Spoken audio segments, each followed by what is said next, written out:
Right.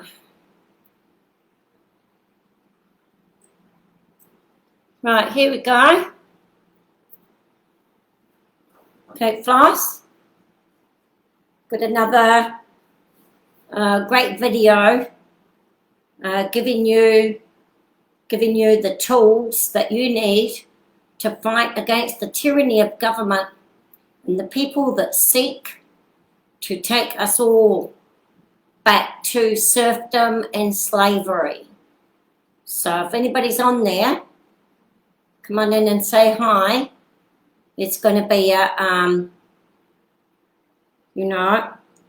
we have to investigate many things. We've been lied to. All of us people in the Commonwealth countries have been lied to for hundreds of years, that they have tried to hide the truth from all of us. And we all, in the previous, 300 years ago, 400 years ago, all the people in the world were slaves. Now, it doesn't matter about race. In the past, we were not known by our race. We were known by the country that we were born to. So if you were born in England, then you were called an Englishman. If you were born in Ireland, you were called an Irish man. If you were born in France, you were called a French man. It didn't matter what colour you were, what religion you were. If you were born to that country, then that is where you belonged, and that's what kept everybody together. So they've changed us into this race-based thing. We were all under a slavery system. If you look to the laws of nature, even going right back to the caveman, they all, even in nature, if you look at the lion's den or in the apes in the jungle, they always had a leader and everybody else under them were the slaves. And this is how it was for us people in the past. Even no matter whether you were a New Zealand Maori or an Aboriginal, they would have the leader and their family. Everybody else was a slave, and the leader owned all the land, and you owned nothing. We owned nothing. Anyway, one of the things that we really need to learn is about the vocabulary that we have been, the people that are working in these demonic, satanic places have a different language system than ours. And they all understand what these words mean, and we don't understand what they mean. And we've been told that they mean something that they don't. And we've got to go back and relearn all our vocabulary so we understand what these freaks are fucking talking about. And they're not saying what you think that they're saying. Some of the vocabulary that I wanted to tell you about today, one of them was the word peon. Peon, and where does the word, you know this word, pow, which means a big pow, and then er, like big small makes it bigger, so pow to the people, P-E-O. Why is people spelled P-E-O? Because it comes from the word peon. Peon used to be the slaves, and everybody above were called nobles. They were the nobles, and we were the peons and the serfs. The serfs were the people, the serfs were the peons born to the land, and when the land was sold, the serfs were sold right along with it. They had the power over the land. If you look at the rangatira of the New Zealand Maoris, they would have been considered to be serfs, that they were sold with the land, and they had the power over the land, but they were not allowed to own the land. And the peons, which were even lower, were all under the serfs. And we all were peons, white people, Maori people, Aboriginal people, we were all peons. And that's where we get this word, power to the people, which came from the peons. So we must remember to use this word people. Now, there's another word that we've been deceived into using, which is called human. Human. And if you go to research the word hue, you'll see that it comes from, it is a Hebrew and an Arabic word. In the English form, it refers to the third gender or the genderless. And when they're talking about your human rights, they're talking about genderless people's rights. In the Hebrew and the Arabic terms, it is to avoid the attribution of grammatical gender to Allah. To Allah. So when we look at the Bible, that God said he made Adam, and Adam is in the image of God.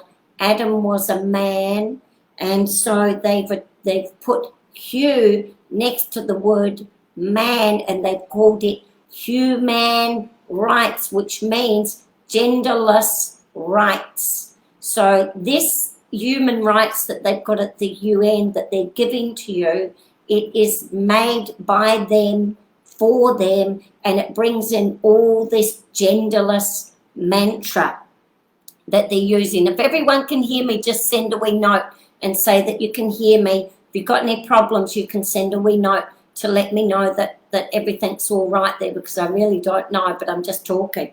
All right, so we know that the peons, power to the people, comes from the word peons, and that comes from the word slaves. Okay, and we wanted our power back, and human means genderless man. And so I would encourage you, all of you, to never, ever, ever use this word human ever again. Use the word people. The Bible uses the word people. And today we're going to be talking about the 1688 Bill of Rights, and I'm going to explain to you what it means to you. And in the 1688 Bill of Rights, they never, ever, ever use the word human. They use the word people. I would encourage the people, all of you people, to print yourself a copy of the Bill of Rights, the 1688 Bill of Rights that was given to us. It's called God's Bill of Rights. God's rights to the people, which is us. And that you will hear this saying in New Zealand: a man will come, look to the north. A man will come holding the Bible and the treaty in his hands. A man will come to the north holding the Bible and the treaty in his hands, which means he's holding our rights that were God-given rights and the treaty in his hand, and you will fight with these documents. These are what you need to fight, but you have to understand the vocabulary. The next thing that I want to tell you about is the Lollards. The Lollards were called heretics. The Lollards were any people that went against, there were three churches. Now, if we went back in the last video, we talked about there were three dominant churches. Previously, the Bible was not in English. The Bible was in another language. And the Lollards were all the people in England that couldn't speak any other language. They spoke this strange language called English, and they were considered to be peons and the lowest of the lowest people, because they couldn't speak the French language, and all the kings were French. Now, originally, the Bible was not in English, and most people didn't understand, and it was the scholars of the Semitic Church, the Islamic Church, and the Catholic Church. They were the only ones that were able to interpret the Bible. And what they had done is they had added all these bunch of laws into the Bible that they said that humans had to follow. They added all these laws, and everybody thought that it was true, because nobody could speak the language of the Bible. It was the Latin language. And along came this guy here. Well, not really him. The original guy that was fighting over this was Simon Fish. And he was saying the things that they are saying that are of God are not true. Things like what they were saying was this: there was this law called the idolatry law. The idolatry law said that if you didn't follow one of their religions, you could choose any of the three. If you didn't follow that, then you were a heretic. And heretics in all of their religions deserve decapitation. All right? So these people were called lollards or heretics, and these days they call us conspiracy theorists. That's what they call us. Now, Simon Fish, he said that's not right and that's not from God, because God loves all his children. God doesn't care if you're Muslim, Jewish, black, white, whatever. God loves all of his children, and these religions were telling you if you don't follow our religion, then you're against God and you deserve to be dead, and God doesn't love you, which is a lie. God loves all his children and every one of you, so just believe in that. Now, God doesn't mean Catholic. God doesn't mean any religions. God is like all the universe in nature. God rules nature and created the earth, and he created us. So follow that. It can be, you can call it a God of your understanding. Now, along came John Wycliffe here, and he translated this Bible into the English language. And finally, the peons could understand what was said in the Bible. Okay? And then they started to fight against it, and they were called the lollards. All right? Now, the other people, all right, so the lollards were the people rising up against the three churches and telling them that these were not God's laws, that they were making laws that made money. And they were called another name. They chose it. They changed the name of the lollards into another name. Now, don't forget, Hugh comes from the Hebrew and Arabic word Hugh, man, which means genderless man. And people comes from the word peon, which are considered the slaves that rose up against the human, you might even say. And anyway, they were called the cabal. I wanted to talk to you about the cabal. So the peons were the drudges, the labourers, the peasants, and the serfs that I just told you about.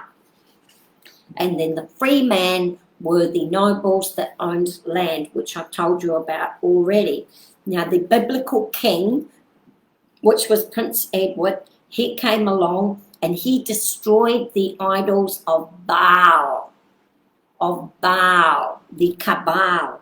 Now, the cabal were made up of of these people: Clifford, Arlington, Buckingham, Ashley, and Lauderdale. They were the cabal, the original cabal. And the biblical king, King Edward VI, he destroyed the Baal Catholic Church and the Semitic Church and the Islamic Church. They all used to fight together and fought. Now, the AA in Baal has a macron above it, and the macron meant master, owner of the land, owner of the people. And if you be careful, because if you look at this Terreo Maori, I think, but I'm not sure, but above the A on Maori, they have put the macron. And what does the macron? Well, the macron comes from the Baal language, and the cabal were the owners. So it's basically what they're saying is that the cabal is in charge of the Maori. So that's what it's saying. So you all have to be careful out there about what you're using and what you're consenting to, because they've got a whole different language that we are just learning about. Learn your language. Now, The Protestants, protest ants, which are, if you think about the animal kingdom that comes from God, then you go to, they're telling us that these colonies were bad, but actually the colonies come from God. This keeps blowing my thing. Now, there's something that you need to remember. The monarch. Who is the monarch? If you look at the monarch butterfly, the monarch butterfly migrates. It migrates to different countries and goes all around the world. This is the meaning of the monarch, okay? And if you go to the meaning of the word colonies and you look to God's kingdom, the animal kingdom, that the ants used to have a queen. And the ants would all be worker ants, and they would bring all of the goods to the queen, and the queen ant would allocate it to everybody that should have it. And sometimes the ants would rise up and attack the queen and eat the queen if she wasn't taking care of them. Sometimes the queen was greedy and kept everything to herself. And so when you think of the monarch, which comes from the butterfly that migrates, the colonies, which come from the ants and the queen of the ants, and this is where we get our monarchy in England, and I'm going to explain it to you with this 1688 Bill of Rights. It's a different language that we've got to learn. Now the protest, so these ants that rose up against the queen were called protest ants, and which has morphed into the word Protestants. And what you need to understand is that we have protest ant Muslims, we have protest ant Catholics, we have protest ants Jews, and we have protest ants, which are all of other people. And all it means to be a protest ant means that the Catholic Church, the Islamic Church, and the Jewish Church have their leader, their person, or even their human leader. They have their leader that is in all power, that they obey their leader's laws. However, the protest ants, which can be a Protestant Catholic or a Protestant Jew, they believe that God, the Bible, is the only source. The Bible, don't listen to Jacinda Ardern. Jacinda Ardern, we are the only source. We are the only source of information. Listen to what she's saying. She is the only source of information. The Protestants said that the Bible is the only source of information, and the Bible is all wrapped up in this 1688 Bill of Rights. When I explain it to you, you're going to say, oh, now I understand. This is your only source of information. Don't listen to anyone else. Here is your source given to you by God. So, I don't know what all these fucking preachers are doing, because we've got a lot of Christian preachers and they should freaking know this. And they don't seem to be telling anybody. So, I'm not a preacher and I'm not a lawyer, but I'm going to do my best to tell you about this strange language that they're using. So, you know that the Baal, which was with the macron above the A, which means that they are the master and the owner of you. And you know that, now where am I? And so the idolatry law of the Christian, the Catholic, Jewish, and Islamic Church believed that they were the source of power, and they were the source. They were the ones to interpret the Bible, and they were the one to give the Bible's laws to you.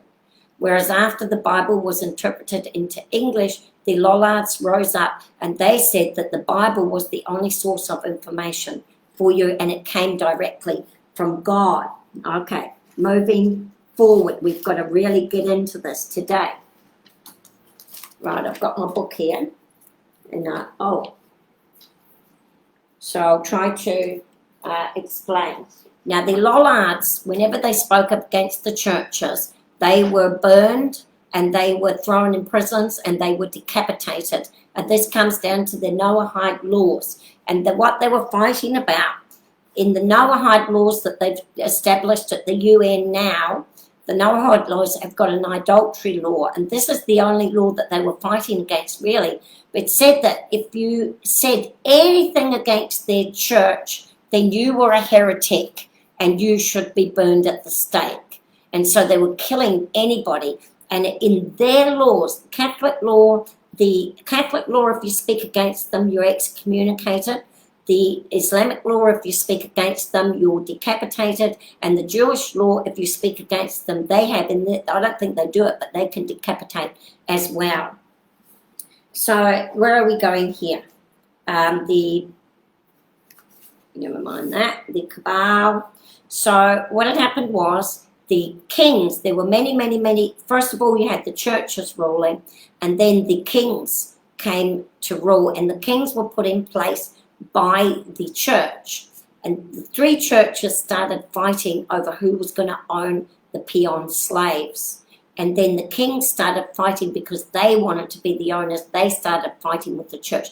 There was all this fighting. What happened was they came along and they threw all the churches out. They threw all the kings out. And this guy called Oliver Cromwell and three other people, during the late 1600s, there was no monarchy. There was no churches were ruling, no monarchies were ruling, but the common man, some nobles were coming up and ruling, and everybody thought that that would be the beginning of peace, and that would be the end of the 400-year war that had been going on between everybody over the peons. But what had happened was he and his mates all became corrupted. And they ended up, there was a 1688 glorious revolution where they removed these three guys from Parliament, and they said, we're going to bring back the monarch. But what they did is, we're going to bring back the monarch under God, not the monarch under the three religions, but the monarch under God. And then they said, we're going to put restrictions on those. Well, not them, it came from God. So that was the end of the Plantagenet kings and the French kings, the divine right of kings, which was the absolute monarchy. The absolute monarchy. Now I better start reading from my notes. So for 10 years there was no monarchy. They tried to rule with no monarchy. It didn't work. So here I'm going to talk to you and explain to you about the 1688 Bill of Rights and what it actually says. And I want, so you understand the word protest ant. So what happened was they tried church rule, that didn't work. They tried kingly rule, absolute king, that didn't work. They tried just letting the average man to rule. They became corrupted, and that didn't work. So what happened was the Lord's spiritual, which is the clergy, the Lord's temporal, which are the noblemen, and the commons all sat together to work out what we absolutely need to live with as the people of this planet. Okay. Now I'll read the first section. So I've done the Cabal. Get that out. I'll read the first section. It says, these are the stars here. Prince William and Princess Mary, the Prince and Princess of Orange. Now, it might be perhaps where they got the word monarch from the monarch butterfly that emigrates, because the monarch butterfly is orange, an orange colour, and the Prince and Princess came from orange, and they were called the monarchs that were to migrate around and create colonies, and the colonies would be put under the safety of God's law. That when they're telling you that these colonies are bad, They are lying to you. They're lying to you. The colonies were a good thing. The colonies that the monarch went all around the world to put everybody under God's law, which is here. And when you hear about God's law, you're going to really think that's amazing. Okay? So it says here, all right, I'll read from here. The Lord's spiritual temple and commons will assemble at Westminster lawfully, fully, and freely representing the estates of the people. So it doesn't say in this one that they own your estates, that they are the sovereign ruler. It says that they are representing your estates, they are representing your lands, is what it says. And then it goes on to tell you why King James was removed, and it goes on to tell you all the reasons why he was removed, okay? Now here are the laws that are given to us, and this is how you know that they come from God. This is what it says. And whereas the late King James, having abdicated the government and the throne being vacant, His Highness the Prince of Orange, whom it has pleased Almighty God to make the glorious instrument of delivering this kingdom from popery and arbitrary power. It doesn't say here that the monarch is the sovereign power. It doesn't say that the monarch is the ruler of you. It says that God has made her the glorious instrument to protect this, your rights. It doesn't matter who is in there. Anybody could be in there. It could be the Hunchback of Notre Dame that's in there. They are only, the royal family are the instruments of God to take care of your God-given rights. That's why they're there. So these lies that they're just only there for good show and she's there for looks, wait till you hear the wonderful rights that she's there. We have to protect it. Now, she's against the popery. Popery did not only include the Catholic Church, it included all religious leaders that said that they were the sole source of information, like Jacinda Ardern. That's who it includes. So we're not being protected. And the arbitrary power. What does arbitrary power mean? Arbitrary power means men that set their rule over you without choice or allowance. So arbitrary power, when they take away your choices and your allowances, and they say that all the power lies with them, that's called arbitrary power, which is what we're under at the moment. And it says here, by the advice of the Lord Spiritual, which is the clergy, which you need, and the Lord's Temporal, which are the noblemen. Well, the noblemen back in those days were the only educated people, and we poorly peons were not educated. Most of us couldn't read or write, and all the nobles could read and write. That's what they learned, how to read and write. We learned to till the farms, and they learned how to read and write. So you needed to have the nobles, you needed to have the clergy to teach us of good things. And in this one, it had the commons. And it would cause letters to be written to the Lord Spiritual and Temporal, being protest ants. What is the protest ant? The protest ant are the people that said that the religious leaders were not the source of power and sovereignty over the people, that God and the Bible were the only source to protect us, is what they said. So they had to be, you could be a Protestant Catholic, you could be a Protestant Jew, you could be a Protestant Muslim, but you had to believe that God was the only power, not the religious leaders. That's all Protestant means, protest ant.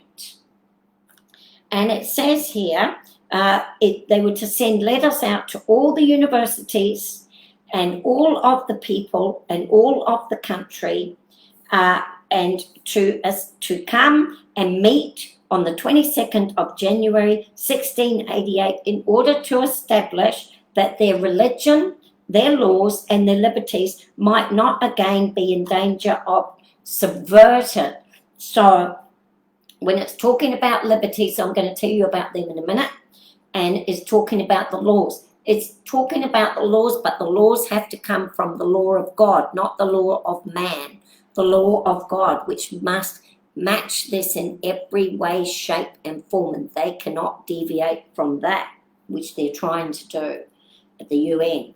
And anyway, and religion, when it talks about religion, that I talked about the idolatry in the past, if you didn't follow one of those three religions, then you were a heretic and you had your head chopped off. And if you wanted to choose to believe in God as the Almighty being above religious leaders, then you were a heretic and you had your head chopped off. That's the religion that they're talking about to protect.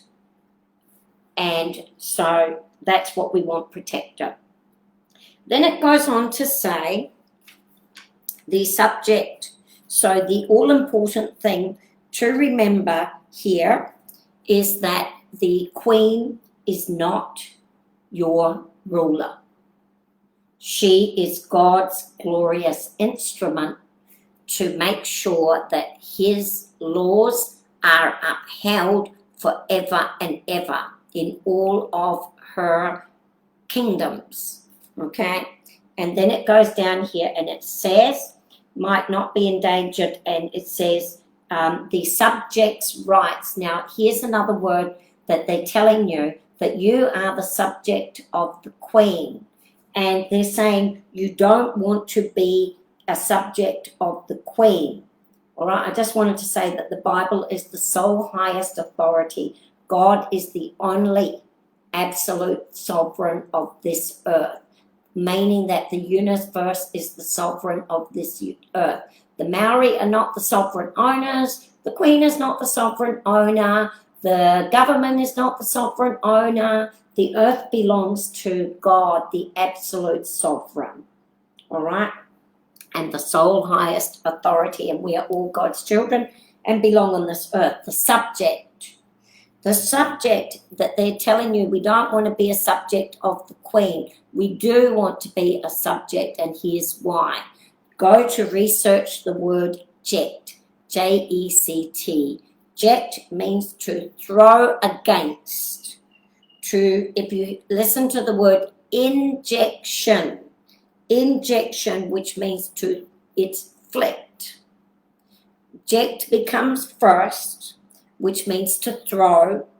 In becomes second. So in Latin language, it was flipped. And in English language, it flips back. So this is something that you need to learn when you're learning about the new language that we all have to learn. Ject means to throw.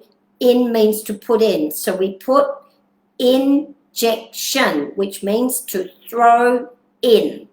And remember, it's flipped because of the Latin, okay? And then you've got this word here, sub. And the word sub means to go under. So when we look at the word subject, which means sub, and sub, which means under, and ject, which means throw. And if you flip it because of the Latin being translated into English, it becomes the word throw under. Throw under.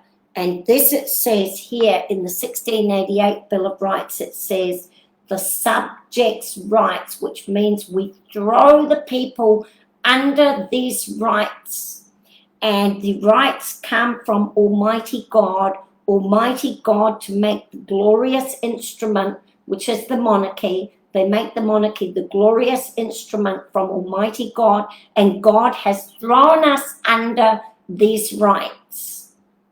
So this word subject is a very important word, and you should understand its true Latin meaning. And we are thrown under the rights. It says here, the Lord's spiritual, Lord's temporal, and now being assembled in full and free representative of this nation. It doesn't say they are the rulers of this nation. It means that they are representatives of this nation. And it's very important because it brings the clergy, the religious leaders, down. It says you're no longer our rulers, you are our representatives, taking this into consideration as the best means for attaining the rights. It says, as their ancestors in like case have usually done for vindicating and asserting their ancient rights and liberties, these are the ancient laws of nature, do declare. I'm not going to tell you all of the rights, but I'm going to just tell you, just before I'm going to go on to that the Magna Carta that they're calling to you in to look at, what this says, it says, I'm not going to read all the Magna Carta because it'll take too long, but it says that by the grace of John, which was the king, by the grace of God, King of England, Lord of Ireland, all the earls and the barons and the archbishops and the Earl of Angel, and his faithful subjects. In the Magna Carta, when they talk about this is where you get the confusion, because in the Magna Carta it says his faithful subjects, which means the subjects thrown under the king. You're thrown under the king, but in the Bill of Rights, you're thrown under the rights, not under the king. So there's a confusion. People are confusing the Magna Carta and the 1688 Bill of Rights. In the Magna Carta, you're thrown under the king as a subject of his laws, and in the Bill of Rights, you're thrown under the rights. So remember that, very important thing.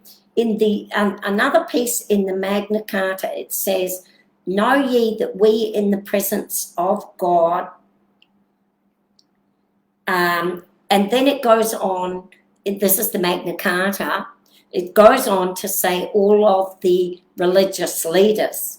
There's like 30-odd Knights Templar, Brother Almeric, Benedict of Rochester, the Archbishop, the primates, the cardinals, all of them have been put in the Magna Carta as the people. And it says a really important thing. It says, and our liegemen, which are the barons, it says here, listen carefully, we have granted to God, we the above, which you can't read it, but you get yourself a copy of the Magna Carta, we the above, which is all of these, have granted to God these rights and liberties. If you look in the Magna Carta, in the 1688 Bill of Rights, it says, Almighty God will make the glorious instrument of the Queen and the Lord's spiritual and the Lord's temporal, and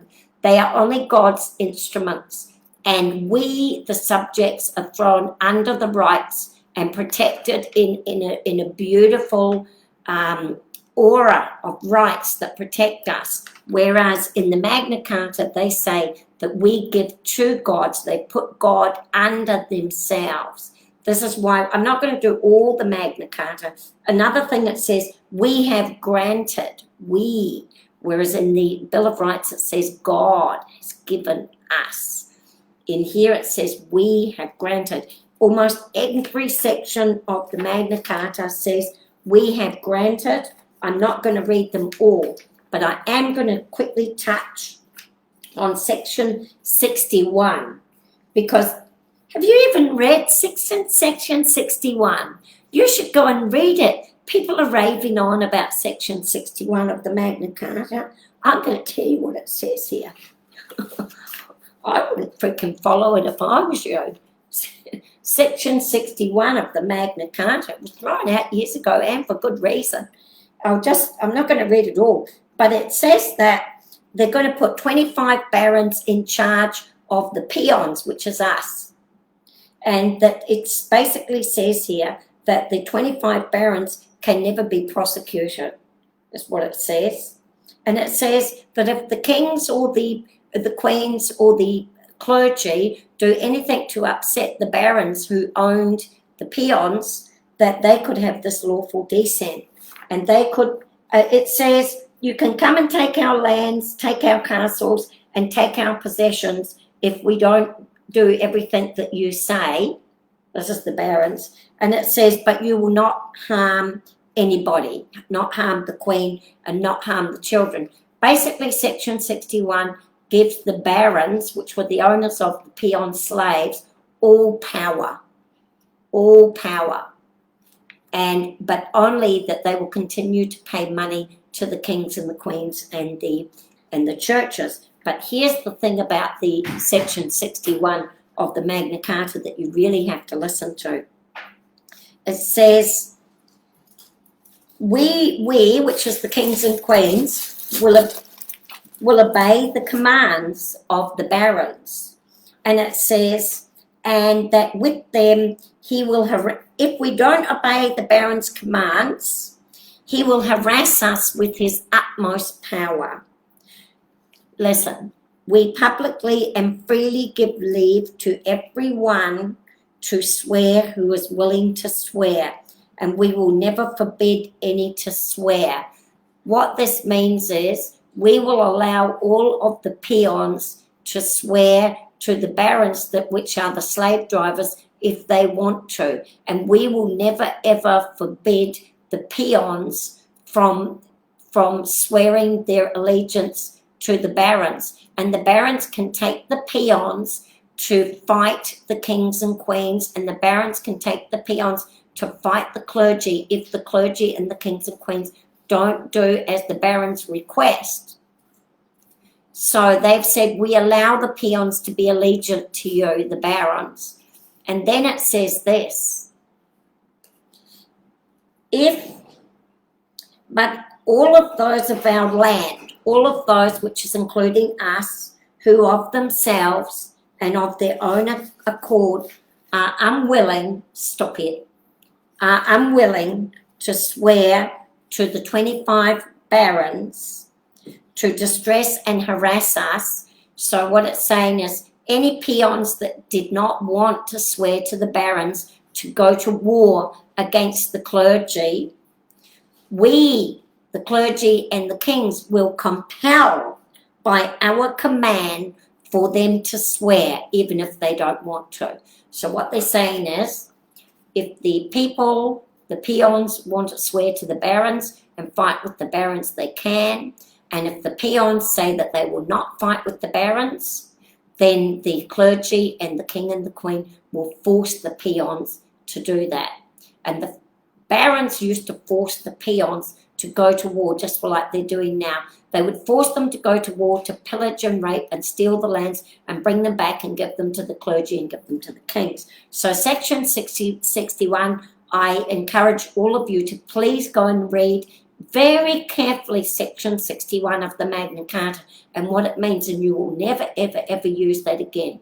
Because what they're saying is that the clergy will force you to follow your government, to force you to follow your government even if you don't want to. That's what it says if you read it carefully. So if you think of the government as barons at the moment, how they are, because they're certainly not working for us, that's a very dangerous thing, so don't follow it. That's all I'm going to talk about. The Magna Carta was given to God by the clergy, and the 1688 Bill of Rights was given to us by God. And in the Magna Carta, the subjects were thrown under the king and the clergy. They were thrown under it. In the 1688, the subjects were still subjects, according to the Latin, but we were thrown under our rights as our protections, okay? And the 61 says that you will follow the government no matter what they say. That's pretty much what it says, so don't follow it. So going on to the next one, we're going to tell you what your wonderful rights that you've been thrown under as a subject. I'm not going to tell all the rights, but here are the rights that you need to use. Whenever you go to a protest, take this with you, and you're going to hear why. Take it with you, and they can't touch you. They cannot touch you. If you hold this in your hand, Look to the north, a man will come with the Bible and the treaty in his hands. Take this with you, and they fucking can't touch you. The whole fucking lot of them. Tell them to fuck off. Leave me alone. You're going against my rights that are God-given rights, and here it is written here on this piece of paper.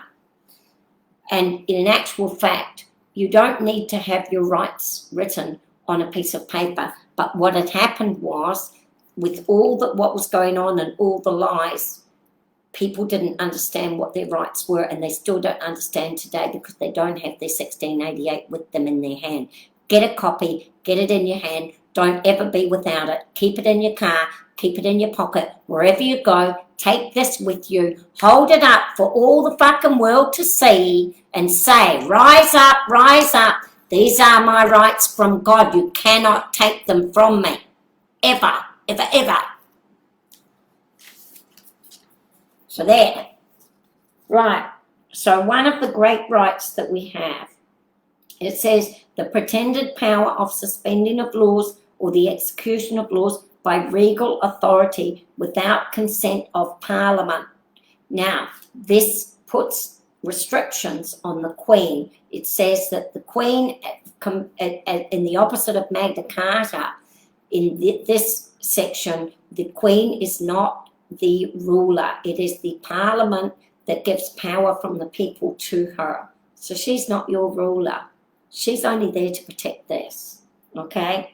The next one, it says that celestial courts are illegal. This means that religious leaders, now if you look at the UN, where they've written up these Noahide laws, and they're saying that these are the laws that they are going to force you to follow by the human rights, the genderless rights bill. You're going to be forced to follow the Noahide laws, which this is an celestial court set up at the UN, and this is illegal in the 1688 Bill of Rights. Don't forget that. Celestial just means religious leaders. That's what it means. And it says their courts are illegal. And the UN has set up an celestial court by enforcing the Noahide laws onto us by the human rights, the genderless rights. The next right that you have, so they're joined together, danger. These are the subjects' rights. They're not the Queen's subjects. We are the entities, and that we are the entities, the subjects are the entities that are under these rights. Okay, I'll flip that around. Okay, the regal power without consent is no good. Also, here's the one. You have to listen, very important. All subjects, which are thrown under the rights, all subjects have the right to petition the King. In New Zealand, the right to petition the King was removed in 1986.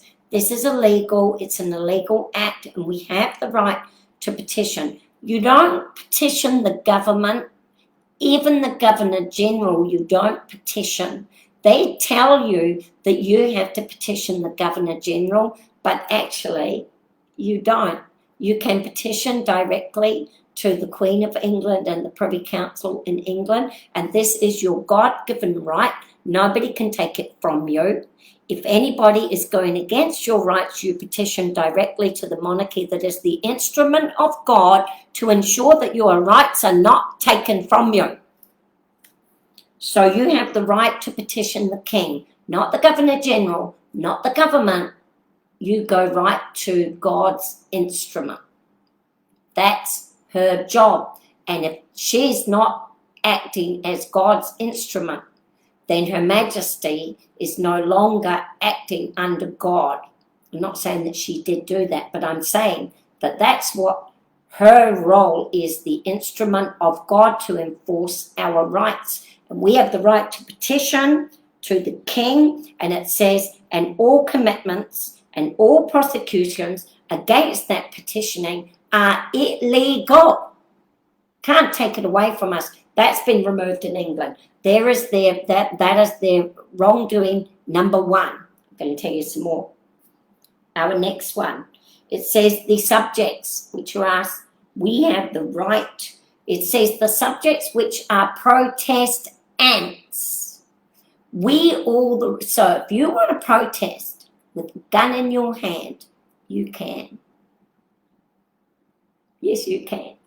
It says here, you have the right to have arms for their defense, for suitable to your conditions. So if you feel that you're under threat and you want to carry a gun for your defense, but it does say as allowed by law.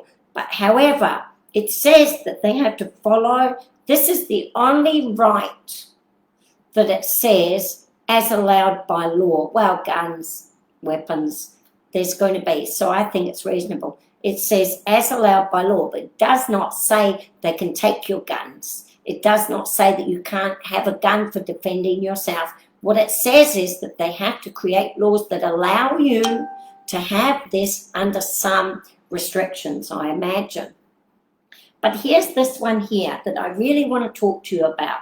Freedom, it says here, the freedom of speech. And I want to explain to you about, it's really important that you understand that in the ecclesiastical courts in the 1500s, 1200, 1300, 1400, okay, the way that they were able to shut down your freedom of speech, what happened, the way they were able to, the way that they were all able to function was that they shut down your freedom of speech through the adultery law. The adultery law said that you could not ever speak against any one of their religions that they had, which was Catholic, Jewish, and Islamic. Nobody could speak against their religion.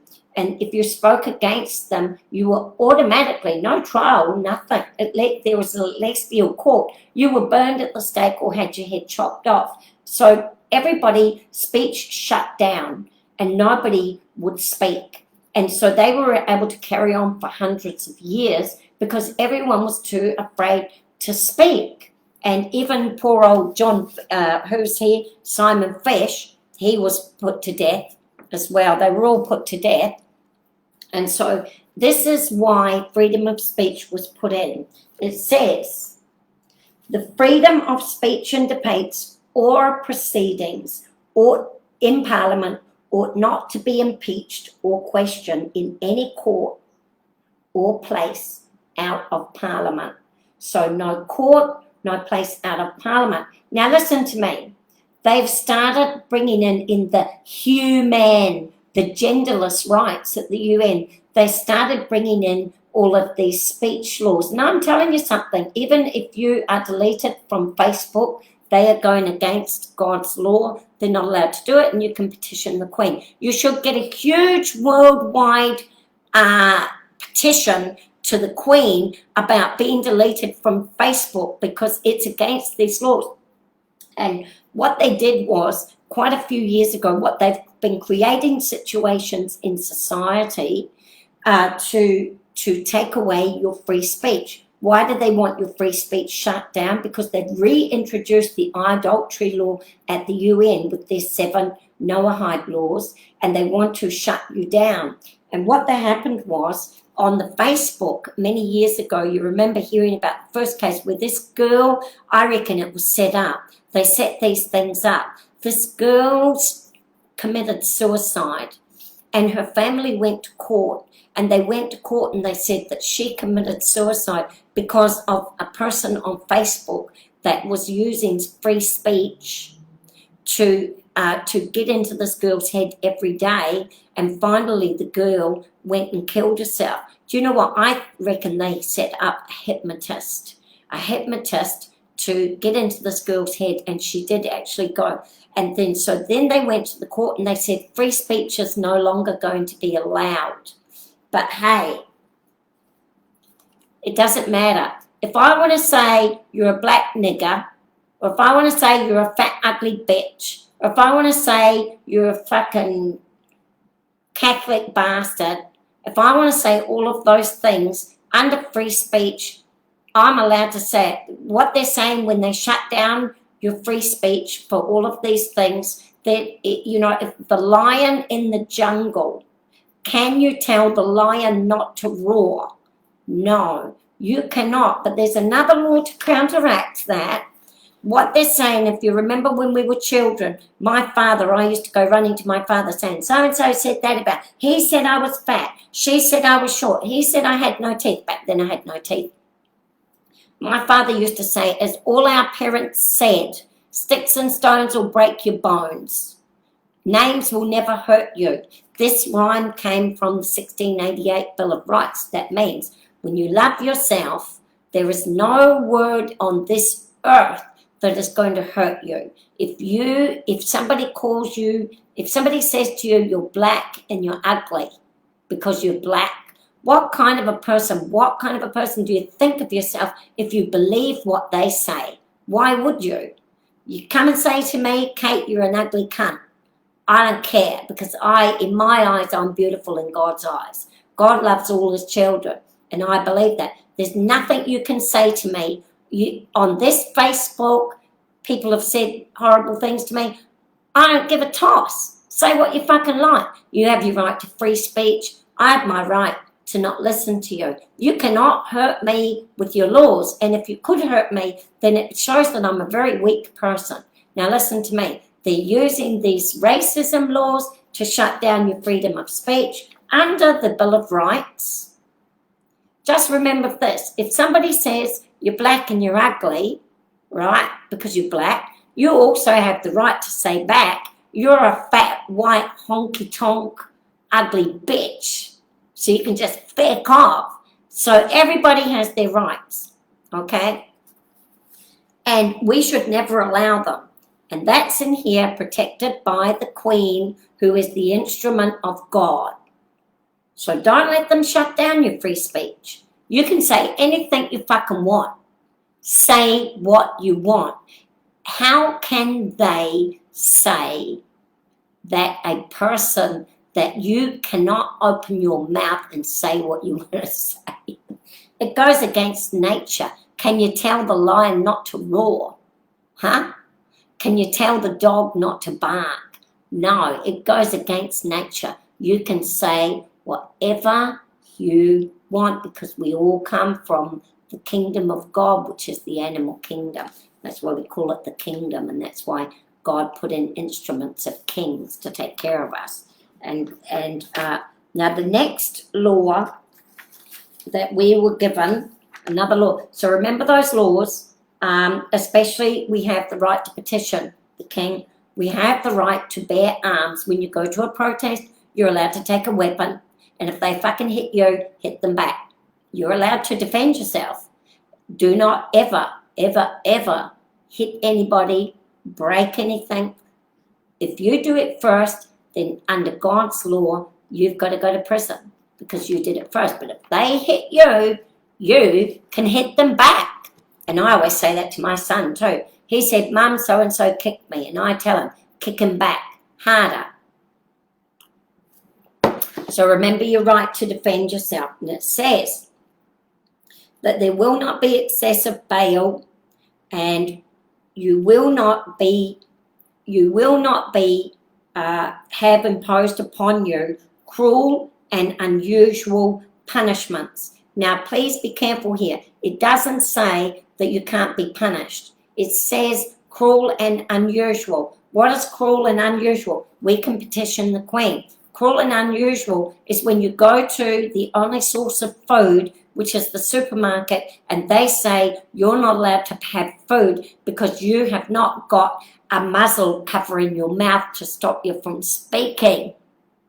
They're muzzling you. Muzzling a human being, muzzling an animal, muzzling anybody, that is cruel and unusual punishment. Denying people food and water, that is cruel and unusual punishment. They can't stop you. Take your Bill of Rights to the supermarket, and when they tell you that you have to wear this fucking muzzle on your face, you say to them, that is cruel and unusual punishment. You're stopping me from breathing. You're stopping me from speaking, given to me by God. And that is cruel and unusual, and you can't do it. The Queen is the instrument, and Her Majesty must protect it. Now, it doesn't say here punishment is not allowed. If you go out and hurt somebody, you punish somebody. If someone calls you a fat bitch and you slap them in the face because they use their free speech, that is cruel and unusual punishment, and you deserve to be punished. In a humane, well, I don't use that word human anymore, but in a correct way, you should be punished, because the act of slapping me, if you called me a fucking fat bitch, if I called you a fucking fat bitch and you slapped me, the act of slapping me is cruel, and you have to be punished. The next one, it says that frequent parliaments must be held. Now, no cruel and unusual punishments. Now, it says here, so those are your rights. The most important rights that you want to remember: the right to petition the king or the queen, the instrument of God, because your rights are not being protected. Your right to free speech, the right to have arms to protect yourself as you need them for protest ants. Protest ants. So if you're out there protesting and you need to take something to protect yourself, by all means do so. And if anybody removes that from you, you can petition to the king, who is the instrument of God. And you also have the right to not have imposed upon you cruel and unusual punishment, which means they cannot put a muzzle on your mouth, they cannot deny you food, they cannot deny you water, that these are God's given things. Okay, next one. The frequent parliaments will be held. The people will join together. This is the frequent parliaments, is not to make laws. The frequent parliaments, which is what Jacinda Ardern's doing, it says here, for strengthening. It says for amending, strengthening, and preserving our laws. It says preserve. Our people's rights, subjects' rights, well, we're subjects really, our subjects' rights, the subjects' rights must be preserved. Okay, they can't do anything. It says here, the people, which is us, demand and insist upon all and singular premises of their undoubted rights and liberties, and no judgments, no proceedings will prejudice the people in any premise, be in any way hereafter be drawn into consequence. So never again should we have to protest against our rights. But we have all forgotten, people. We forgot what our rights were. We've forgotten what the glorious revolution was about, because they have given us these satanic words, and they've told us lies, and we've forgotten. And it said we should never again have to protest. Now, if you look at these gangs, the gangs in New Zealand, they've all got guns. You know why the police can't take their guns? They're using this.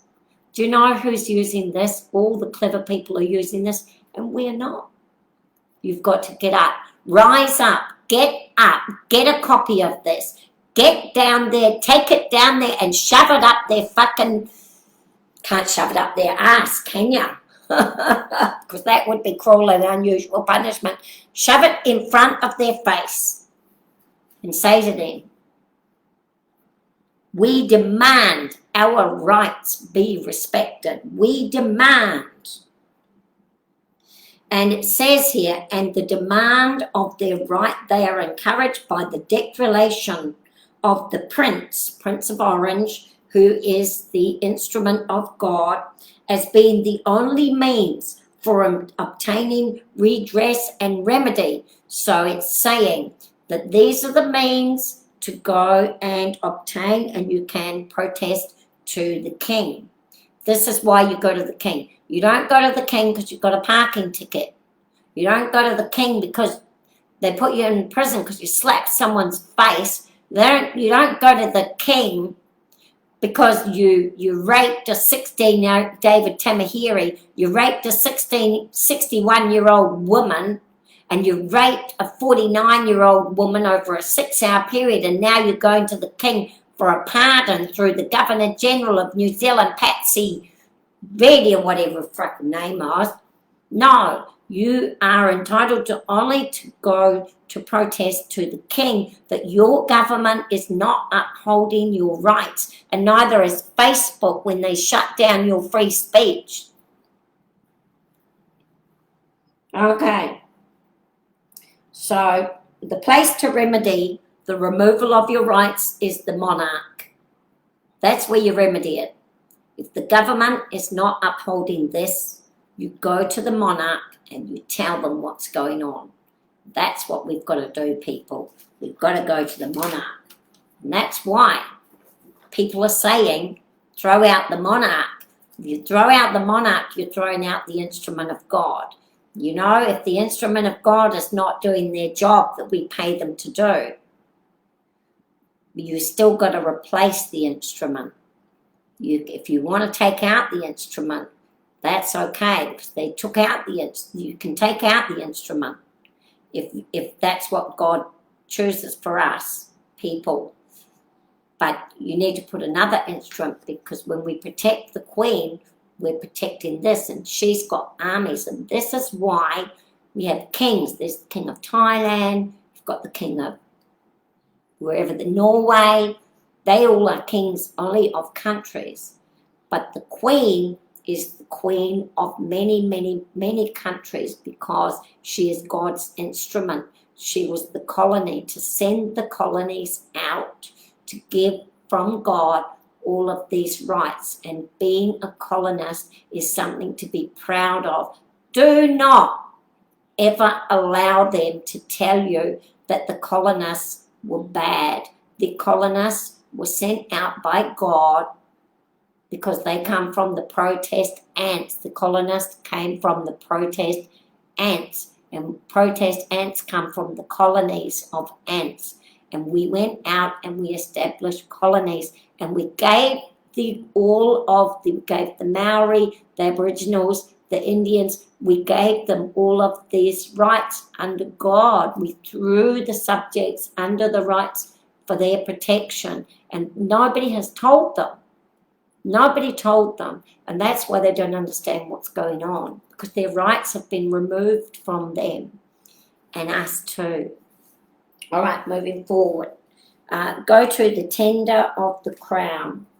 What the tender of the crown says, this is not our right. This is just telling how they have to do it. You've already had your rights, but I gave you the 4 main rights. The entire confidence, His Highness, the Prince of Orange, will be the perfect deliverance to preserve them, the subjects, from violation of their rights here asserted.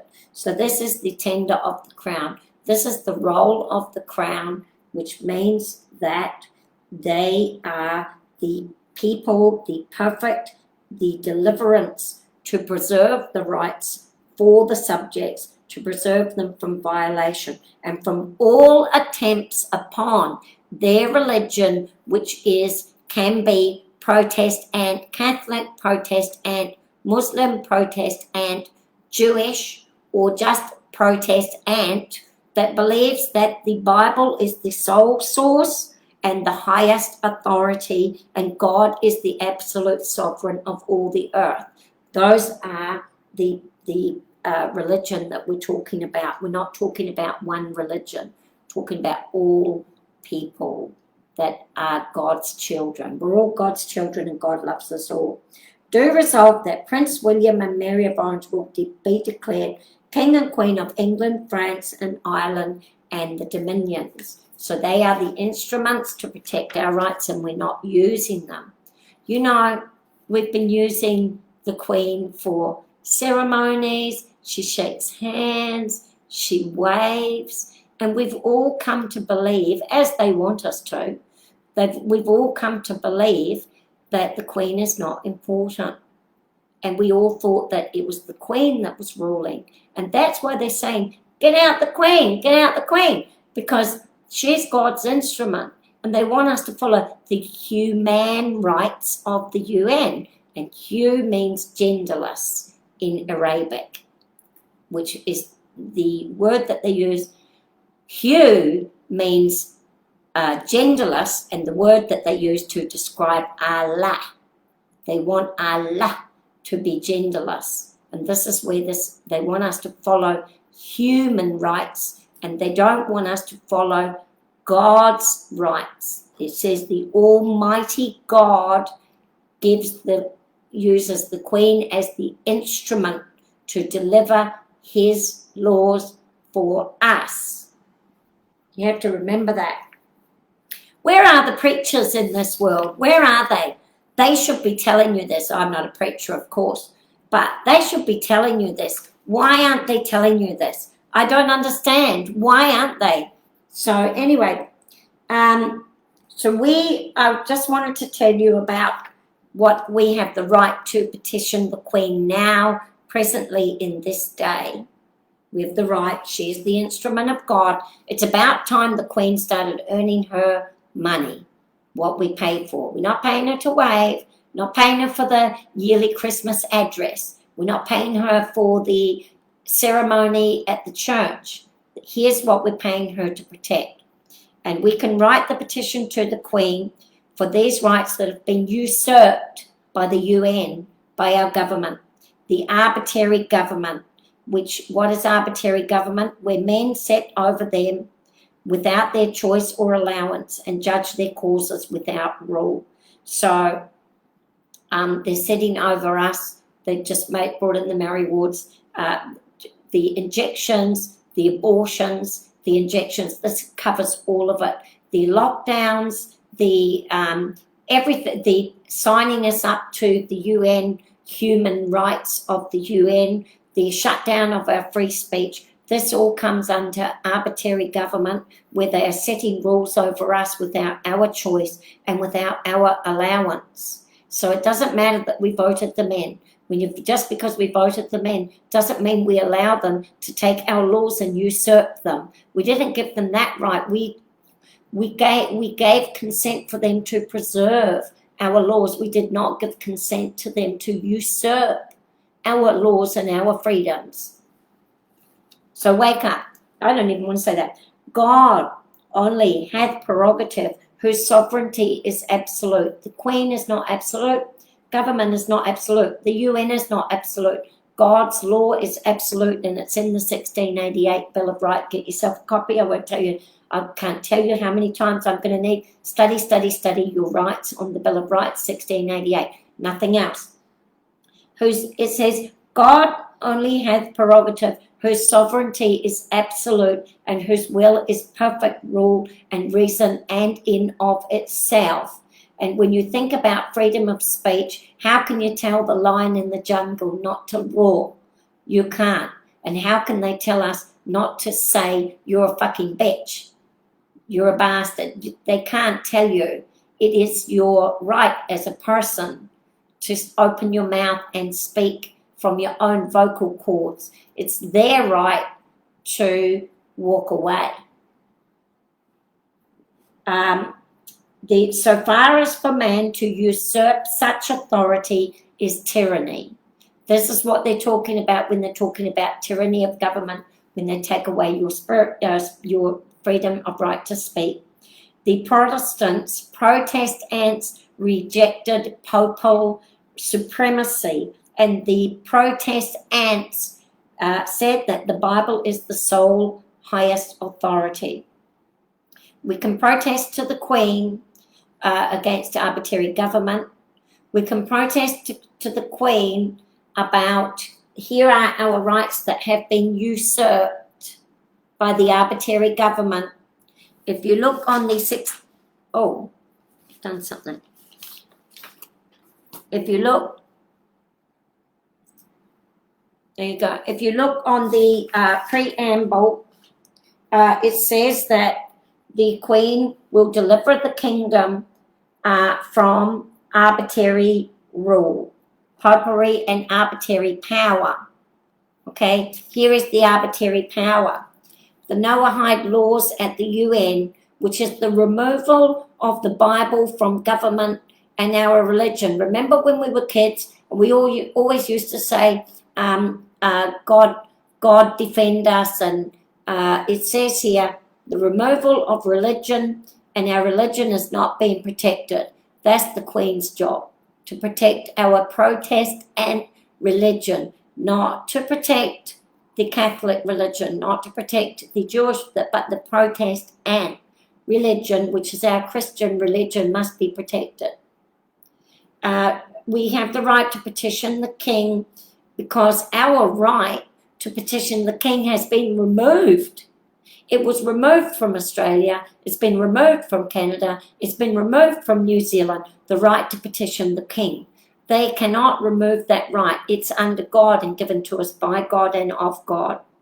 Our freedom of speech has been severely restricted.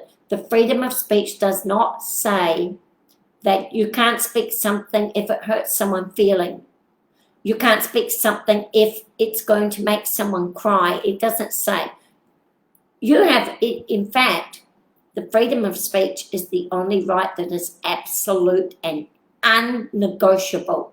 Nobody has the right to negotiate your God-given right to open your mouth and say something. Nobody. And so that has been restricted. Our right to hold arms, our right to hold weapons as protest ants has been severely restricted by arbitrary laws. So they're making these laws that are not of our allowance and not of our choice to take away our weapons so that we cannot protect ourselves. And they're putting masks and muzzles on our faces so that we can't breathe when we're trying to protect ourselves. You know, you try fighting someone with a muzzle over your mouth. They've got muzzles that they're putting now that you can't even get them off. They put your hands behind your back, they tie them with those ties, and then they put this muzzle on your mouth so that you can't speak. That's cruel and unusual. It's against your freedom of speech. It's a cruel and unusual punishment. And not only that, they're taking away your right to defend yourself now, being able to use your arms to defend yourself and then to stop you breathing on top of it. That goes against that right now. We've got to petition straight to the Queen, who is the instrument of God. We're asking you, Queen Elizabeth, Prince Charles, we're asking you for the first time in 400 years, we're asking you to stand up and protect our rights that God made you the instrument of. Stand up and protect us. Everyone rise up and send your letters to the monarch, the instrument of God to protect our rights. Forget about your crap-ass governments. They're not working for you. We don't go to them. We go to God, God's instrument. Forget about your fucking governments, you stupid protests. Go down and protest there. The right to petition the king has been removed. Our right to hold arms and protect ourselves has been removed. Our freedom of speech has been removed through fake grievances against these words here: anti-Semitic, racist, anti-Islam. They use these words to shut down your free speech, and false racism activists to shut down your free speech. The minute you say that you anything against that, and then who are the people that are bringing in this rule? The three churches: the Islamic Church, the Catholic Church, the Jewish Church, and many Freemasons, all of them, and the kings of the kings and the barons of the Magna Carta. All of their descendants have brought in the UN, and when they say, oh, that's anti-Semitic, what they're doing is shutting down your free speech, just like they did in the time of the Lollards, where they burned them and they brought back the Noahide laws to cut off our heads and decapitate us. They brought it all back again. Okay, so it's really no different from what they were doing back then, and they're doing it again. And cruel and unusual punishment of experimental drugs on us. abortions of our babies, killing babies at 9 months gestation, and denying us access to food and water. When you go to a supermarket, and you go to the supermarket and they say, you can't come in here without putting a muzzle on your mouth. They're muzzling your free speech. They're preventing you from protecting yourself because you can't breathe properly. Okay? That is cruel and unusual punishment. And then they're denying you food and they're denying you water. And they're not allowed to do that. Going in there and taking the food and water for free, well, that's illegal because that's thieving, isn't it? So, but they cannot deny your access to food and water just because you don't have a fucking muzzle on your mouth. So, you people got to get out there and start fighting. Now, it says, where did it say? This is called the supremacy law, and this is the oath that all kings or queens must make. And not only that, when you go to Parliament, you must swear allegiance to the Queen. You remember the Mexican in Parliament. Oh gosh, I'm never going to get through this. Right, I'll try my best. When you go to the Parliament, no, I'm just going to do it. Probably be a 2-hour session. Sorry. When you go to the Parliament, you're supposed to swear allegiance to the Queen. Why do you swear allegiance to the Queen? And they're trying to say that she's the boss and I don't want her to be my boss and I don't want to be a subject. We want to be a subject because the subjects are thrown under these rights, okay? And the Queen is the instrument of God. So when you swear allegiance to the Queen, you're swearing your allegiance to God. And that's why they don't want to swear allegiance, because they don't want to swear allegiance to God's laws that He's given to you. So any person in Parliament that says, I'm not swearing allegiance to the Queen, what they're really saying is, I'm not swearing allegiance to God. And then what they're really saying is, I'm not swearing allegiance to God's laws that have been set for the subjects, which are us. And here's why they won't swear. Tell you something really good here, especially in New Zealand. And you can look around. It says, when we swear, that no, when the Queen, she says, I abhor, detest, she says, I do declare that no foreign prince, no foreign person, no foreign prelate, state or potentate has or ought to have any jurisdiction, any power, any superiority, any preeminence, or any authority, or any ecclesiastical or spiritual shall have power within this realm. So what it's saying, if you look at the UN and they want to force the Noahide laws on us, that is an ecclesial, that they are religious leaders that are saying that they have power over you. Only God has power over you. They don't have any power over you. And the UN is illegally set up because it is an ecclesial power set up by religious leaders and Freemason leaders, and it's also set up by foreigners. And this means that when the New Zealand 1990 Bill of Rights signs you up, it says that you must follow the Human Rights Bill of the UN.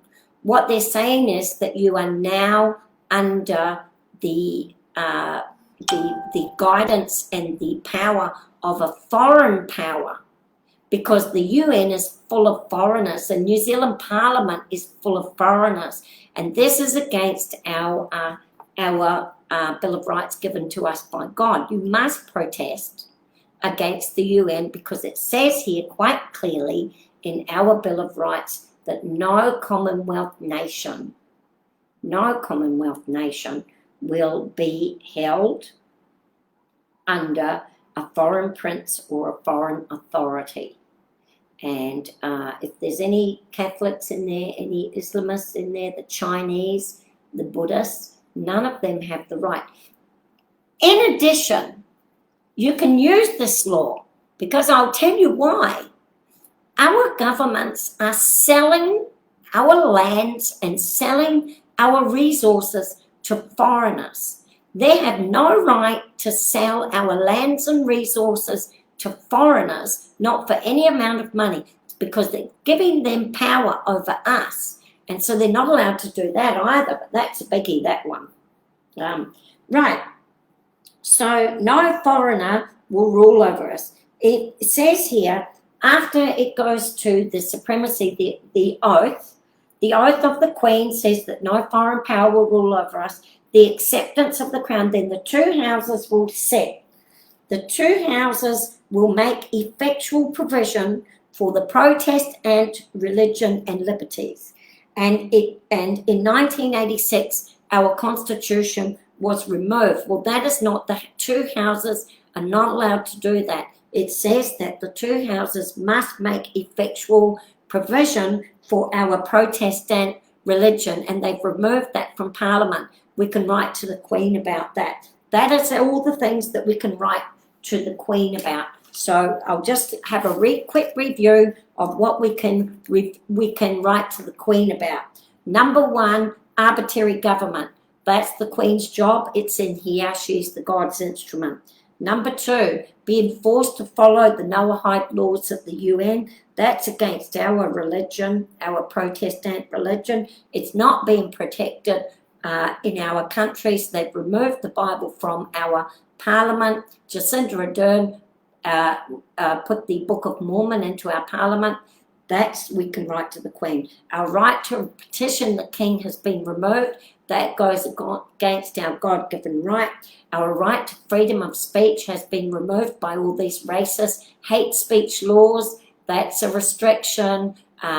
Anti-Semitic laws, that's a restriction. That's against our freedom of speech. Cruel and unusual punishment. They're stopping us from buying food at the supermarket if we don't muzzle our mouths. That's cruel. They're aborting our babies. They're putting experimental drugs into us against our will. Well, they haven't done it. It's wrong to say it's against our will because they haven't done it. Newspaper articles say that they're going to do it. They haven't actually said that they're going to do it. They have removed our rights to defend ourselves. They have put foreign powers in governance by the UN, using the UN to govern us. The UN is full of foreign powers, and the New Zealand Bill of Rights, I don't know about other countries, but the New Zealand Bill of Rights says that we must follow the human rights of the UN, and that puts us under the power of foreigners. And that is against us. That can go to the Queen. They have neglected their duty to protect our Protestant religion, and they have neglected their duty to protect our liberties as set out by God, with the Queen as the instruments. And so that's the letter we can write to the Queen. Anybody can write that letter, and we should, if I get time, I'm going to write up a letter like that, and we're going to send it all around the world to every Commonwealth country in the world, and we're going to get them to go and send it to the Queen, who is the instrument of God to protect our rights. That's her one and only job. It is. The next thing. It says here, the subjects' liberties are to be allowed, that you must establish articles, clauses with rights and liberties of such declaration that are true and indubitable rights and liberties of the people. They don't call us humans. They call us people, which comes from the peons. We were the peons. And the government has not established, we can protest because the government has not established a constitution that upholds the rights of the people. All our rights have been removed from the Constitution. Our 1986 Constitution was just wiped out. And this is telling them in here, the subjects' liberties to be allowed, that they must go forth and write laws in the Constitution. And we no longer have a Constitution in our countries. So that is illegal according to this for a start. It will be esteemed and allowed and firmly and strictly held and observed, and all officers and all ministers shall serve Her Majesty. When they say Her Majesty, they're talking about shall serve these rights. They have to serve our rights. or they have to get out. And it says here, in all times to come. So even if they remove our rights, this stands forever. It says forever, they can't take it away. Even the UN must uphold these rights. They cannot bring the Noahide laws in because of the idolatry law, which is against our rights. The right to petition the king is gone. Foreign governance gone. The Bible's been removed from Parliament. We can't make any document that goes against these rights. The UN has usurped God's rights from us and taken over the absolute rule of the world. God is the absolute sovereign right, and we have been replaced with a man-made tyranny. So you have to understand that God is the absolute and sovereign and perfect. Talks about the obligations. I'm almost at the end here. There's a last bit here. Last lot. Okay.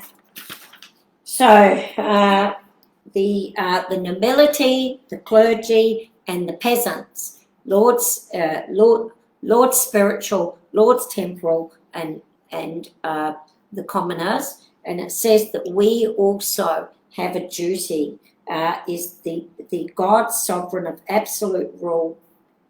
And in here, I just want to talk to you. When they put the king and queen into power, it said, as explained in the preamble, that it pleased Almighty God to make the king and queen the glorious instrument to protect the kingdom from popery and arbitrary subjects' power. The leaders making laws to usurp God's law. Note to everyone.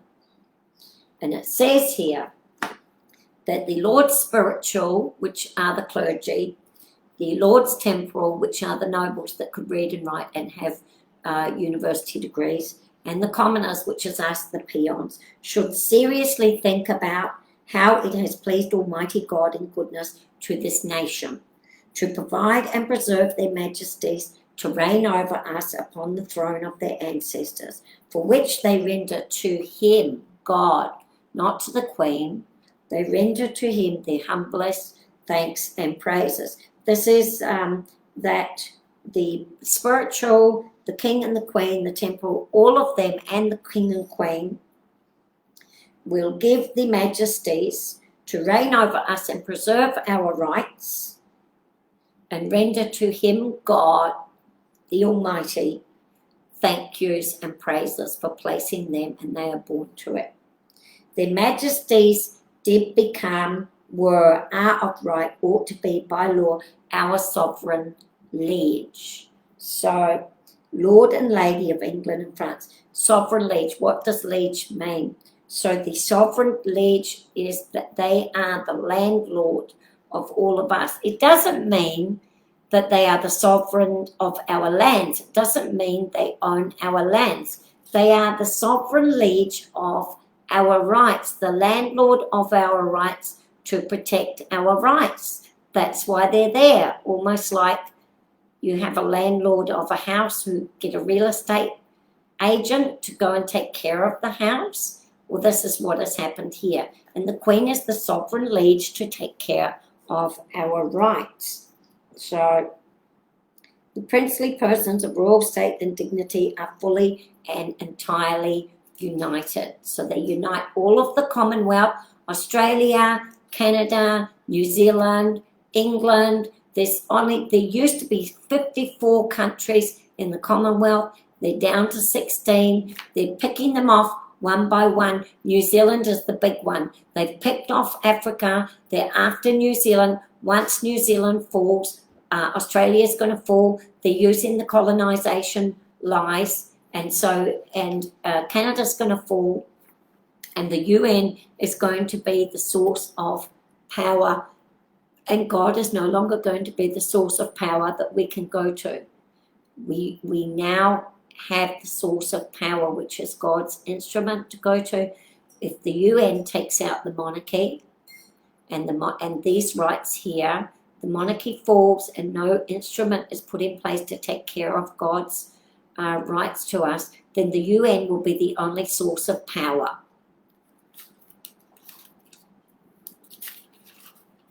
What they're doing, it's insane. The limitation of the Crown, it is for preventing the division in the realm. Their role is to prevent the division in the realm. There must be a succession. To prevent the division in the realm, there must be a succession to provide unity and peace and stability under God, of which we all wholly consist and depend. So the reason that the monarchy, the monarch, is born to it, which also comes from nature. If you look in nature, and if you look in the colonies of the ants, the queen is born to it, and queens are born.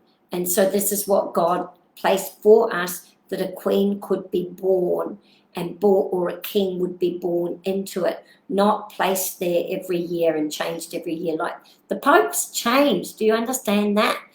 Popes are not born into it.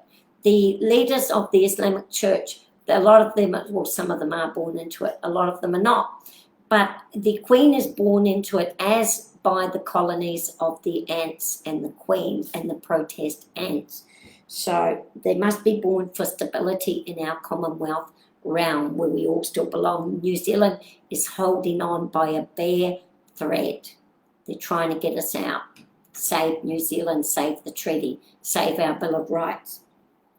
That the nobles declare the crown and majesties and the entire perfect and full exercise of regal power and government be only executed by his or her majesties. It says government be executed, which means that she can delete our entire government if they're not upholding this. Don't you understand that?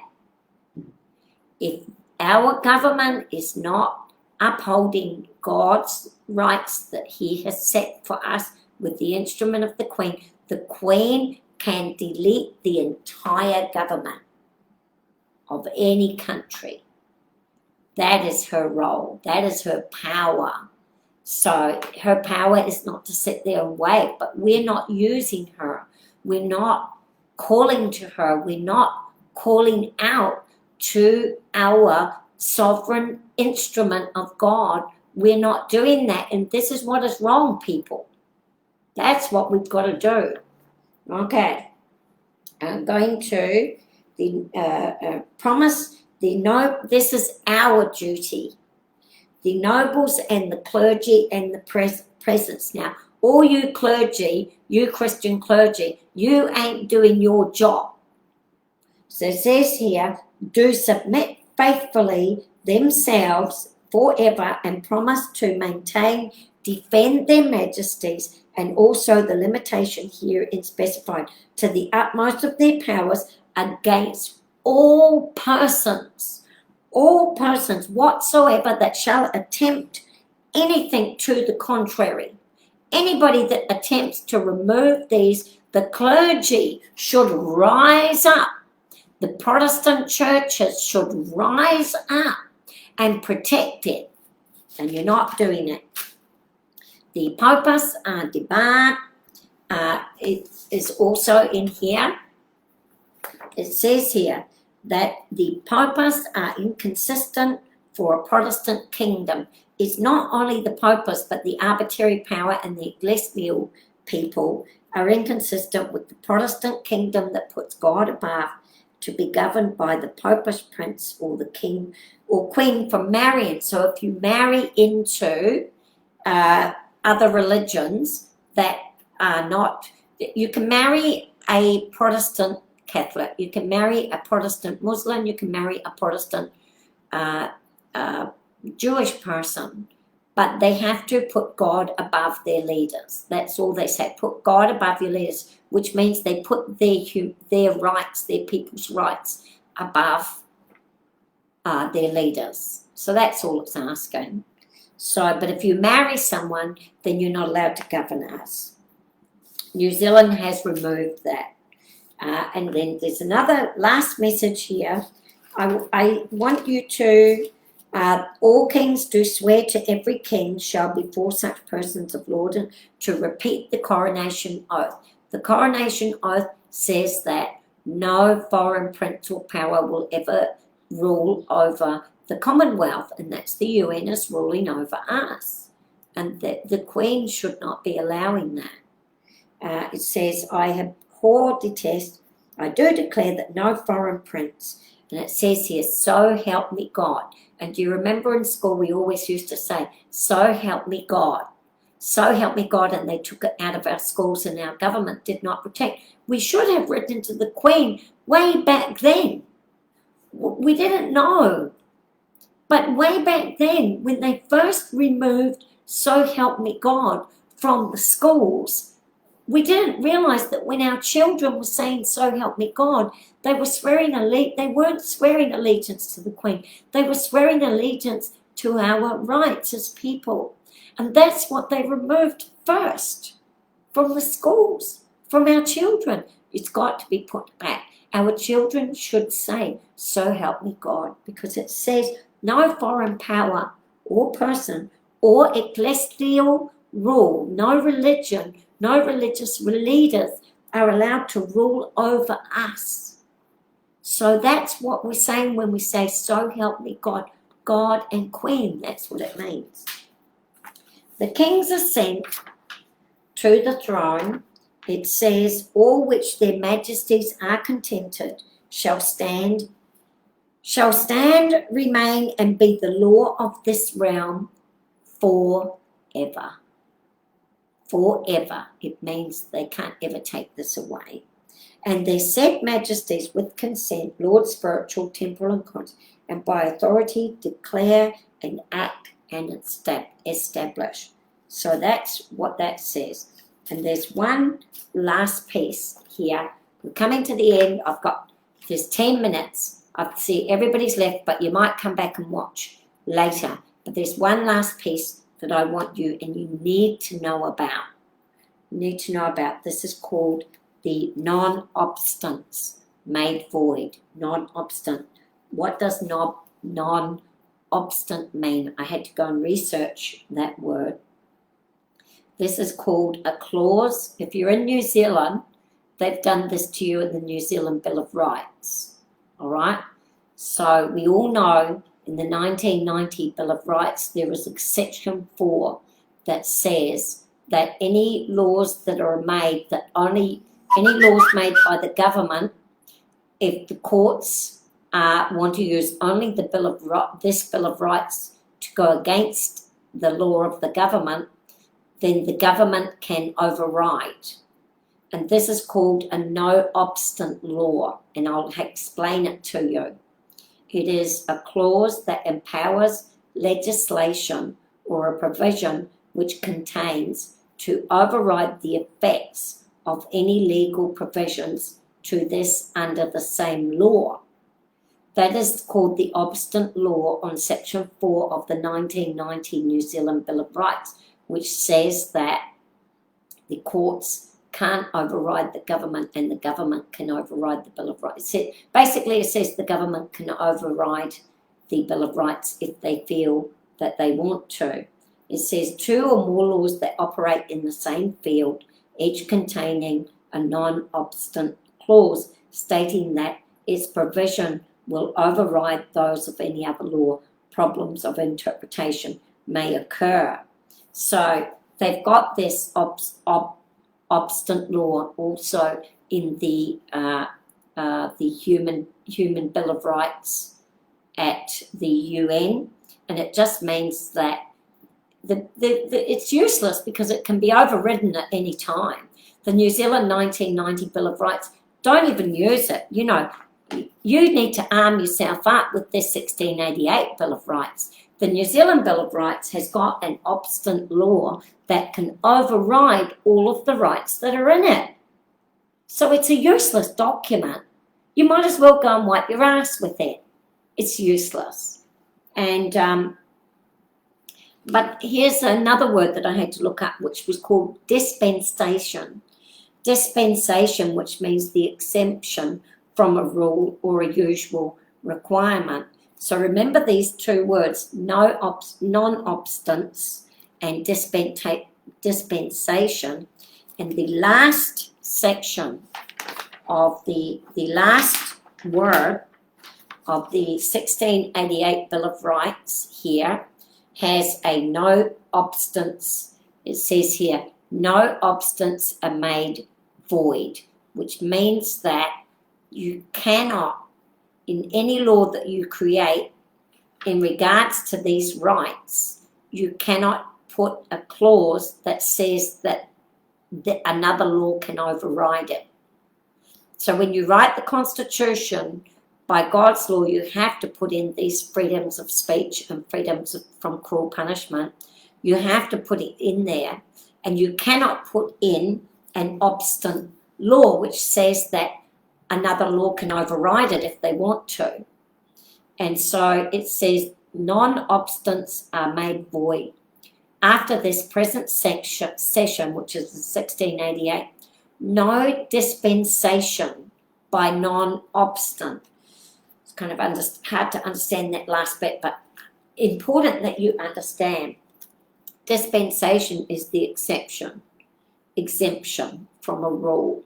So there will be no exemption rules made with a non-obstant law, a law that says they can override your rights, which means that freedom of speech, in the 1688 you have freedom of speech, right? But now they've brought in, yes, you have freedom of speech, but they've also put in non-obstant law, which says that they can override your freedom of speech, and they can also use the dispensation, which is an exemption from a rule or the usual requirement. So what they're saying is, if there's no obstant law with dispensation, it means that yes, you have freedom of speech to say what you want to say, but in some circumstances, you no longer have freedom of speech. They can shut you down. And this was what they had way back in 1200 with the Magna Carta. There was no freedom of speech. If you spoke against the church, you got your head chopped off. And so here, they're putting that back in place, that if you speak against racism, if you speak against laws created for Indigenous people that are not upholding human rights to you, because you have rights too. Just because you're white doesn't mean you don't have your rights because they're brown and they've got more rights than you. No. And so they've put in this dispensation law of an exception for hate speech laws. Facebook is doing it. And so it says, no obstance made void after this present, no dispensation by non-obstant to any statute or any part of shall be allowed, but that same shall be held void and to no effect. So if they make any law in the Constitution that puts in an obstant law against your rights, or a dispensation law against your right, which means exceptions to what your rights are, that would be void and it will have no effect, except a dispensation to be allowed in such statute, and except in such cases as shall be specially provided for by one or more bills to be passed during this present session. So after this has been written, they could never ever add a non-obstant or a dispensation. And you can see the dispensation and the non-obstant law used here in the subject's arms. It says, as allowed by law. This would be a dispensation, an obstinate law, which, as allowed by law, means that they can put in exceptions of where they have to give you that, but they can put in exceptions, like they might say you're not allowed to have an AK-47 because it kills too many people. You don't really need it. So they can put that in the law, but what they can't say is you're not allowed to have a gun. or you're not allowed to have a weapon, okay? So that would be an example of a dispensation law that was put into this Bill of Rights. It's the only place, I think, was there. There is kind of a dispensation here where it says cruel and unusual punishment. So it doesn't say that there would be no punishment. There are going to be punishments. It doesn't say that you won't get a smack on the ass with the cane. You might get that. But if it was, excessive and unusual, like to your bum was bleeding, that would be cruel and unusual. But you might still get strapped. So that is the end of that.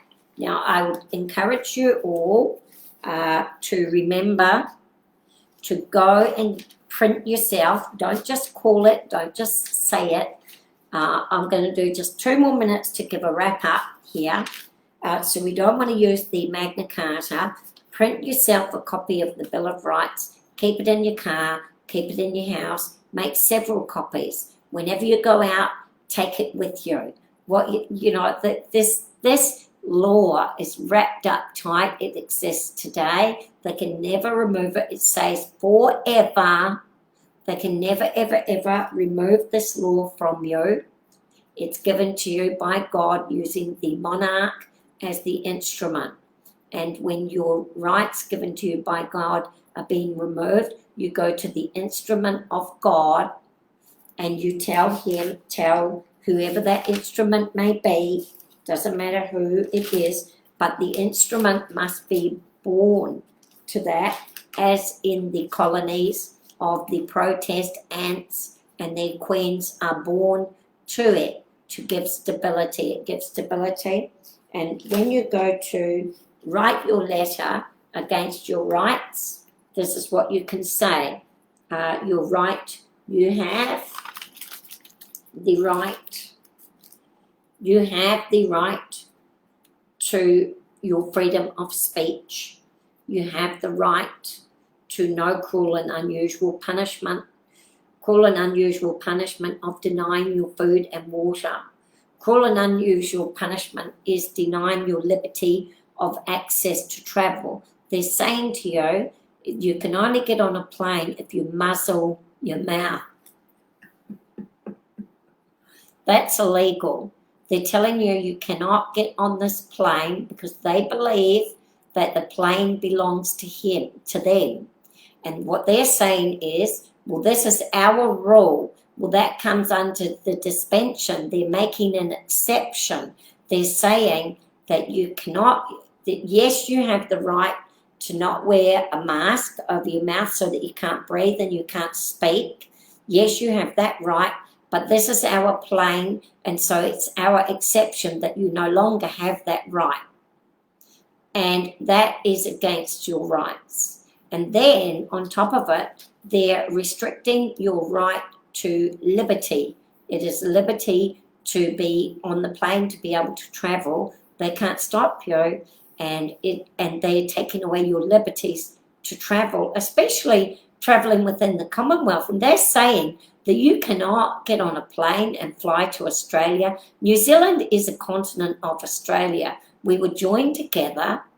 We're part of the Commonwealth, and they have no right to tell us. They, in countries that are not part of the Commonwealth, if they want to tell you that you can't go there, that's their right, because they don't have this Bill of Rights. It's only the countries that are signed up to the Queen to be part of the Commonwealth that choose to have this Bill of Rights. Now, in Cuba was offered to be placed under the Queen's Bill of Rights as well. And Cuba said no, because Cuba, all of their economy was based on the slave trade. They had slaves to go and work in all their fields for their corn industry or whatever it was, and they used slaves to do that. And part of being part of the Commonwealth is you had to give up your slaves. And Cuba said, we don't want to give up our slaves, so they chose not to be under this Bill of Rights, but as subjects under this Bill of Rights. They chose not to. So any any country that is not in the Commonwealth, they're not having to follow these laws, although these laws are actually from God, and you don't need a piece of paper to say, oh, and I'm going to use 3 minutes, and that gives us to us 3 minutes. The Maori Rangers and these places that are selling you sea passes for $150, it's just hilarious. They're selling you your God-given rights for $150. And when you're going to the police or something, and the police are saying you have to do this and that, and you show them your sea pass and you say, call this person on my sea pass, all the people there are doing is quoting from your 1688 Bill of Rights. And you think that they've done something for you because you've gone out of the corporation and you're not in the corporation and I do not consent. What bullshit. And what you've basically done, I'm sorry, you've been ripped off. You have bought your God-given rights for $150 for the sea pass card that they're telling you. And whenever you get the police or the government to call up your sea pass people there that are saying they're protecting you for your $150, all they're doing is reading from here. Go and get this for free. You can print it off for $1 if you haven't got a printer. And wherever you go, just go and check. If you feel that your freedom of speech has been denied, or your mouth, your breathing passages have been muzzled, you're being muzzled like that. They're telling you, you can't even speak because you're being fucking muzzled up like that. That's against your rights, and they can't do it. So I'll sign off for now, but please go and get yourself a copy and write a letter to the Queen. That's what she's there for, the instrument of God. Hallelujah. Rise up the Lollards! Rise up the Lollards! I don't know how to go with this. Okay, there we go.